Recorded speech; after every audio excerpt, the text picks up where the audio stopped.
Good morning, children. Yes. Okay. Now I will take and discuss with you about second lesson in history topic, geographical future and prehistory of India. Yes. Geography. This topic is played very important role on human being. Geographical future played very influence on the human being and also the people and also the countries of the world. There is a intimate relationship between the human being and the geographical future. For that reason, before learning about history in this year, we will learn some future about of geography of our India. Right? Then let us come with me to discuss about geographical feature of India. Right. Look at the board.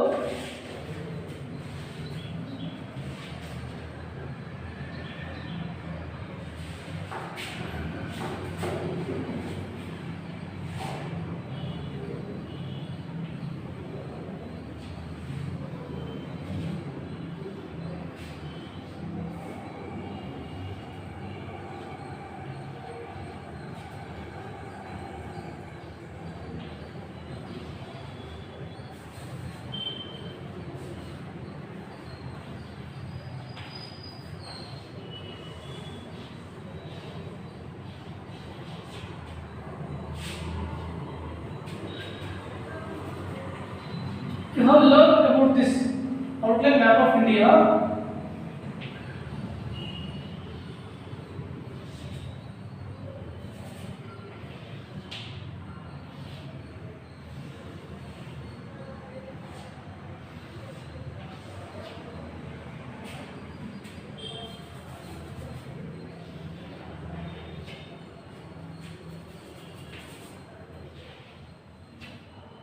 Yes. Now, I will discuss with you about geographical feature of India. You know, children, India is called a subcontinent because it have a continental features.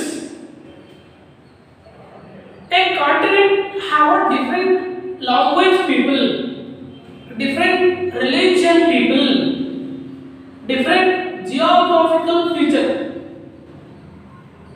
But our India, a country, have this all feature in itself. So for that reason, our India is called a subcontinent. Today, ನಿಮಗೆಲ್ಲ ಒಂದು ಖಂಡ ಅಂದ್ರೆ ಅದರಲ್ಲಿ ಎಲ್ಲಾ ರೀತಿ ಜನ ಬರ್ತಾರೆ, ಎಲ್ಲಾ ರೀತಿ ಭಾಷೆ ಮಾತಾಡ್ತಕ್ಕಂಥ ಜನ, ಧರ್ಮ ಬೇರೆ ಬೇರೆ ಧರ್ಮ ಇರತಕ್ಕಂಥ ಜನ, ಬೇರೆ ಬೇರೆ ಭೌಗೋಳಿಕ ಲಕ್ಷಣಗಳನ್ನು ಹೊಂದಿರತಕ್ಕಂಥ ಜನಗಳನ್ನು ಕಾಣ್ತೀವಿ. ನಮ್ಮ ಭಾರತದಲ್ಲಿ ಒಂದು ಖಂಡದಲ್ಲಿ ಇರತಕ್ಕಂಥ ವೈಶಿಷ್ಟ್ಯತೆ ನಮ್ಮ ಭಾರತದಲ್ಲೇ ಕಂಡುಬರುತ್ತೆ. ಹಾಗಾಗಿ ನಮ್ಮ ಭಾರತವನ್ನ ನಾವು ಒಂದು ಉಪಖಂಡ ಅಂತ ಕರಿತೀವಿ, ಸಬ್ ಕಾಂಟಿನೆಂಟ್ ಅಂತ ಕರಿತೀವಿ. Right. ನೆಕ್ಸ್ಟ್ಲಿ our India is also called as peninsula. Peninsula means a land which is surrounded by water on three sides, land on one side. That land is called a peninsula. ಯಾವ ಭೂಮಿ ಮೂರು ಕಡೆಯಿಂದ ನೀರನ್ನ ಆವರಿಸಲ್ಪಟ್ಟು ಒಂದು ಕಡೆಯಿಂದ ಭೂಮಿಯಿಂದ ಸುತ್ತುವರಿಯಲ್ಪಟ್ಟಿರುತ್ತೋ ಆ ಭಾಗವನ್ನ ನಾವು ಒಂದು ಪರ್ಯಾಯ ದ್ವೀಪ ಅಂತ ಕರಿತೀವಿ, peninsula ಅಂತ ಕರಿತೀವಿ. India is a peninsular country. You know this. India is surrounded by three-sided water. You know this. See here, Bay of Bengal, Arabian Sea, Indian Ocean. So India is surrounded by three-sided water: Arabian Sea, Indian Ocean, and Bay of Bengal. And one side land. So this is land surrounded area. So our India is called a peninsula. Nextly, India is neighboring country also. The neighboring countries of India are, you know, China, Afghanistan,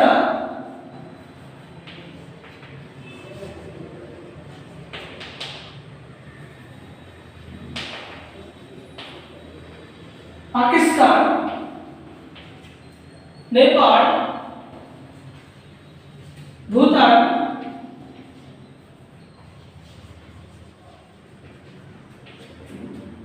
Bangladesh, Myanmar,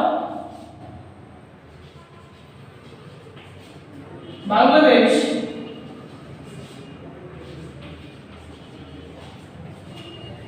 Burma,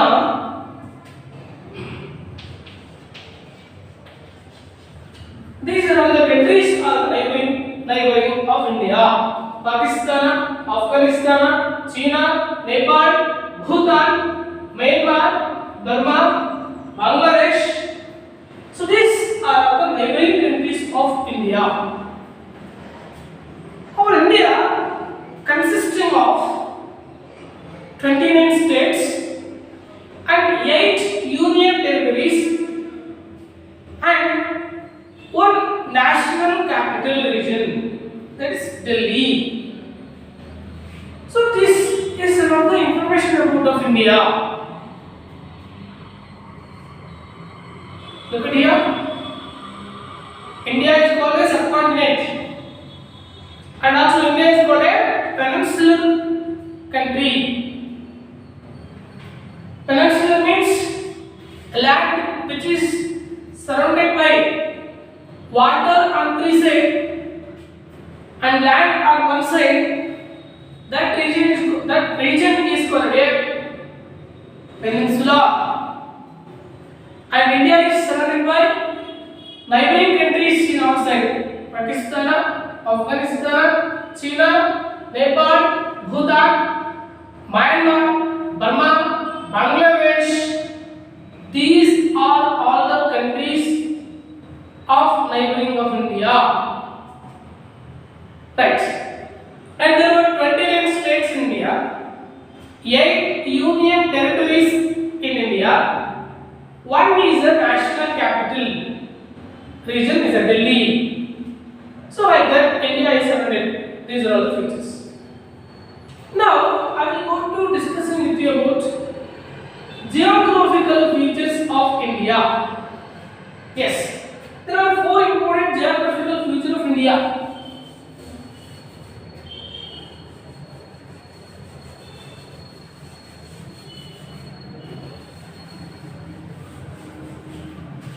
One, Himalayan mountain.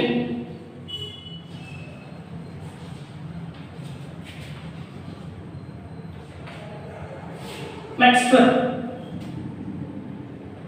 now Gangetic mountain in the north, Gangetic plain. Next, Deccan plateau. Next, coastal region.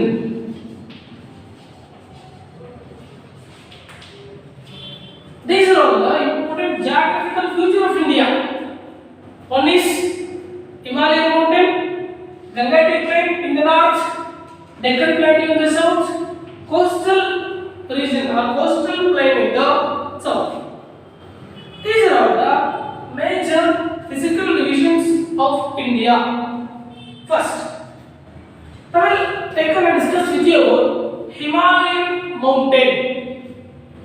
Himalayan mountain or stretches between this place to this area. You know this Himalayan mountain are completely covered by ice. So these are all ice capped mountains. And these Himalayan mountains have a highest peak in our country. And this Himalayan mountain have protect of our India. Like the safety and security provided this Himalayan mountain to the people of the nation. For that reason, Himalayan mountain played very important role in our India. See, Himalayan mountain are completely ice covered place. This is our highest mountain in our country, and also this Himalayan mountain protect Indian people. Safety and security provided by the Himalayan mountains. And nextly, there were attacks made through the Himalayan mountain in early times. The two passes are given chance for attacking from outer countries people. The two passes are Bolan and Khyber passes in the northwest of India. Bolan and the Khyber pass, Khyber mountain passes, Bolan and Khyber. To this valleys, there were attacks were made on India. You know, Alexander, he was attacked on India through this Khyber and Bolan passes. Muhammad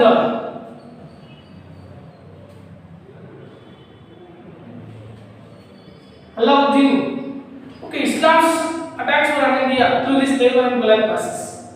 Muhammad Ghazni and Muhammad Ghori, they were Muslims. They were attacked on India through the Khyber and Bolan passes. Like that, this is a gateway to the foreign people who were made on attack on India. So these two Khyber and Bolan passes are in the northwest of India. Yes. Next, Gangetic plain in the north. Gangetic plain.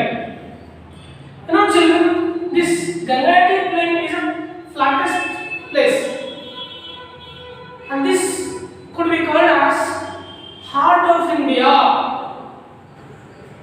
because it is a flattened place. Ganga river water to this place. Ganga river water to this place. Okay, for that reason, this is a very fertile place. So there is no up and downs. So this is a flat area. Transportation is developed very fast. Agriculture also developed in very fast. So this Gangetic plain in the north, it's a very important place in our India. From ancient time, this Gangetic plain given chance for flourishing two civilizations. They were called Indus Valley civilization and Vedic civilization. These two civilizations are flourished at the bank of the river Ganga and Indus Saraswati. So nextly, this is a fertile place. For that reason, there were very more battles were took over this place. Battles were took over this place to control over this area.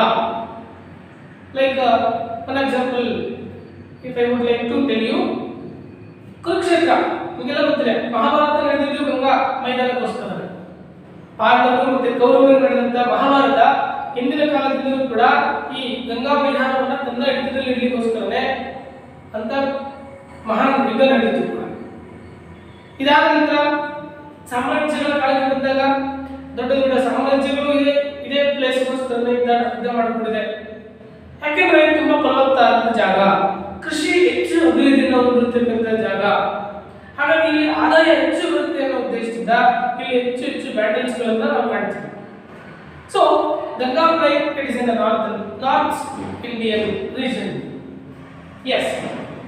Nextly, Deccan Plateau and coastal line.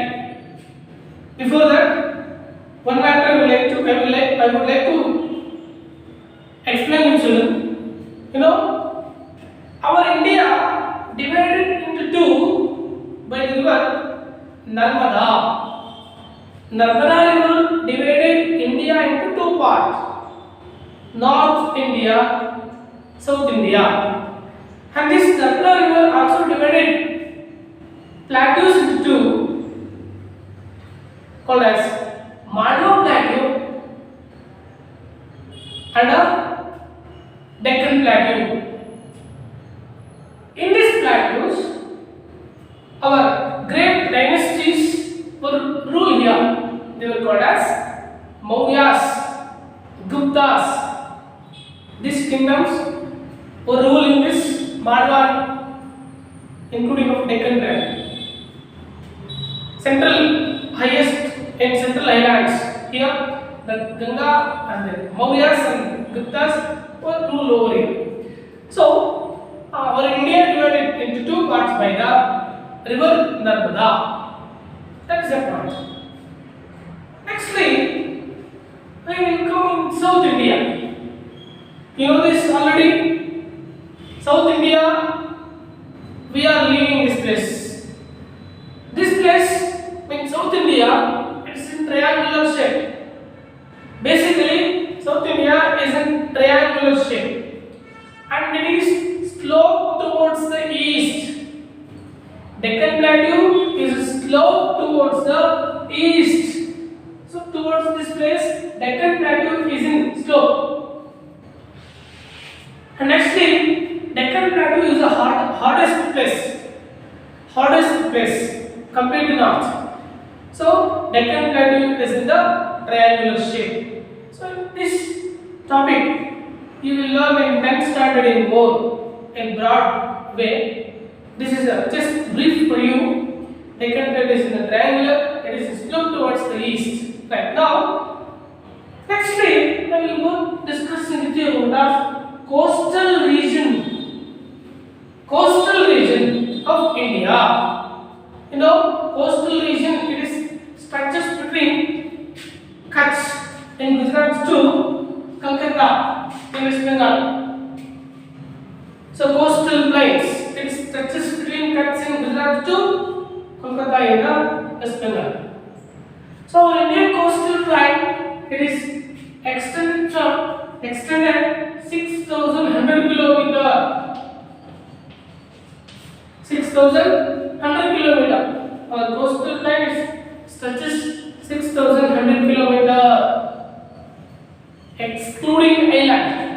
We not take consideration of island now. Islands are Andaman Nicobar, Lakshadweep. These are the major islands of India. We not taken for study here now. In the air class, you will take an study here. So coastal plain it stretches 6,100 kilometer. Our Indian coastal plain we can classify into two: east coastal area and west coastal area. East coast and west coast. East coast and west coast are two parts in our coastal plain. In the western side, our coastal area can be divided into two.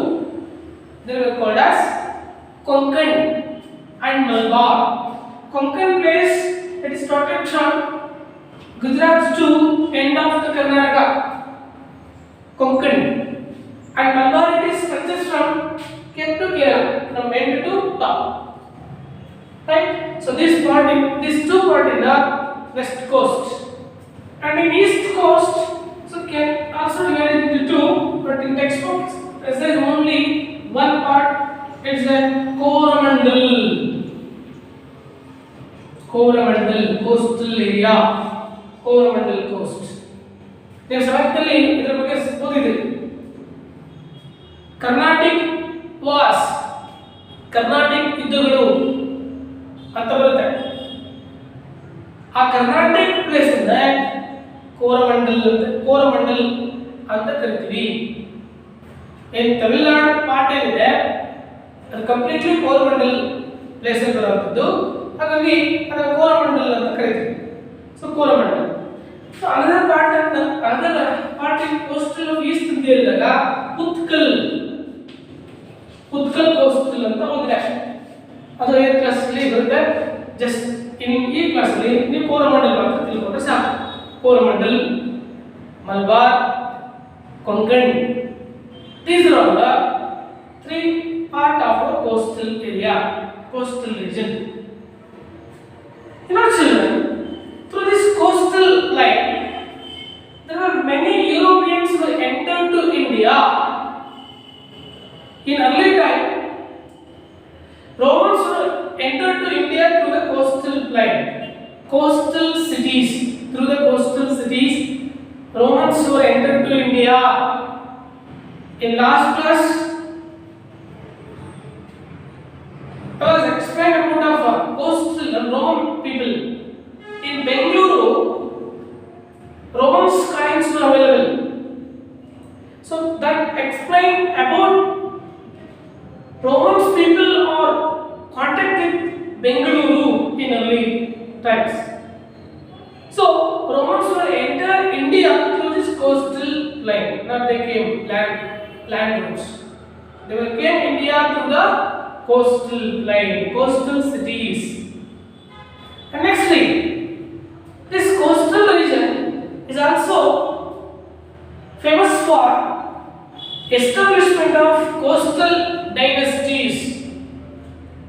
In this year, you learn about these dynasties: Chola, Cheras, Pandya.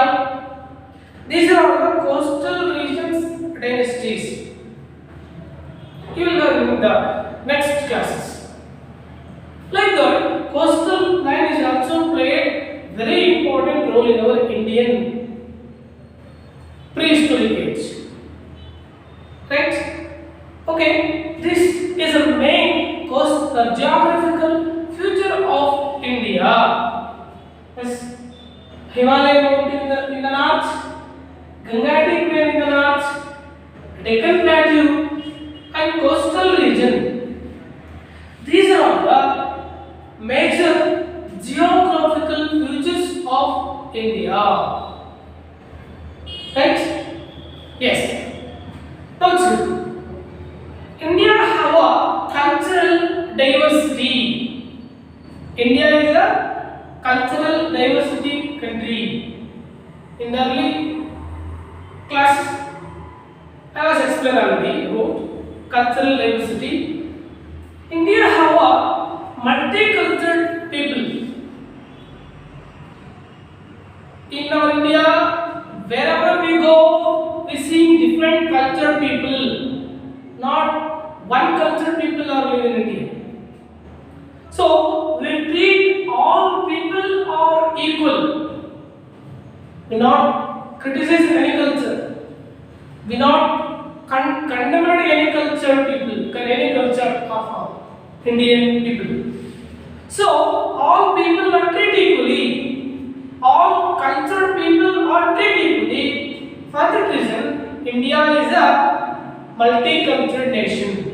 So we treat all cultured people equally. For that reason, we see cultural diversity. Cultural diversity. Right?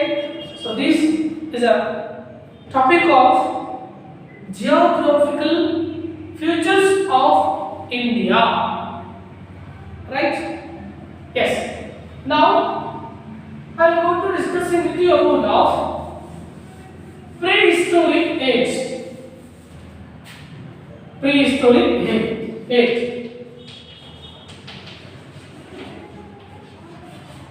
Prehistoric age.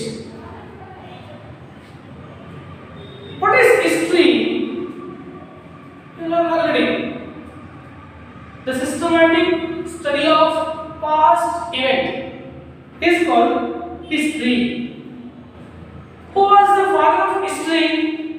Right, Herodotus. Now, in the beginning class, in the first lesson, I was explaining already this topic. Sources are very necessary to construction of history. If there is no sources, history not will start. So, sources are very important. It may be the written document or maybe the archaeological documents. So, sources are very necessary to study about history. Like though, we have studied about prehistory. What is prehistory? The period before the discovery of art of writing is known as prehistoric age. Okay? The period before the discovery of art of writing is known as prehistoric age. You know, children, you can understand this answer. Period before the discovery of art of writing. Here, there is no writing evidence. How can we get the sources to write history? For that reason, the historians have collected some sources about this age history sources. So that kind of historians are called archaeologists. Archaeologists. The person who studied about prehistoric age people he was called as archaeologist. How can we study about this period? He was studied about through the weapons or the metals or stone idols. Through this one, he can learn, he can understand, he can study about this. So, what is the main feature of these people? These people are wanderers. These people are wanderers. They not stay in any particular place. They are shipped from one place to another. So, this kind of people are wanderers. Nextly, these people lifestyle is hunting and food gathering. The main lifestyle of this kind of people is hunting and food gathering. Other kind of job they don't know. So these people they can follow hunting and food gathering, the main job of this kind of people. So for this purpose, they use a different type of tools: stone, bone. So with handle of bone, with handle of stone, they will use. For why this kind of people use these weapons? There are many reasons here. First one, to kill the animals. Next, to separate the bone and flesh of the animal. To kill the animals, to separate the bone and flesh from the animal body. For that purpose, they use this kind of weapon. Nextly, this kind of weapons they will use for cutting the trees and cut them into logs. Next purpose is they are used this kind of weapon for separate the bark from the tree. Separate the bark from the tree. So for the survival purpose only, this kind of weapons they will started using by early times. Stone, bone weapons. these are all used by this kind of people. These weapons were used only for hunting of animal, separate the skin, flesh from the bones of the animal body. Nextly, they cut down the trees and cut them into logs. And another one, they separate the bark from the tree. So for this purpose, they were started using this kind of weapon. And also, in future times, these weapons used for protection from the animals, and also dig out well from the earth or ground. For that purpose also, they were used ancient weapons. Basically, this kind of people used in the early time without handles, but later they were started using the handles of the weapons. That handles were made by bone. The bone stick with hook over the stone. Then they were started used as a axe. That axe was used for cut down the tree and cut down the bushes and dig out the soil. They were made house inside of the ground. So for that purpose they were used. This kind of weapons they were used in where the human being lived in the ground. They were left and went to other place. That remaining weapons were now collected as a sources for studying about of history. Okay, that remaining materials only tell us about ancient history. That written document. These people not use any linguist, don't know about the language. These people don't know about the writing materials. So they are left some weapons. That weapons are remained now. That weapons are tell us about ancient history. So like this way, ancient history it was comes. Okay, so this is the small topic, geographical feature and prehistory of India and prehistory, how it is comes in our India and other places. So in the next class, I will take the next topic.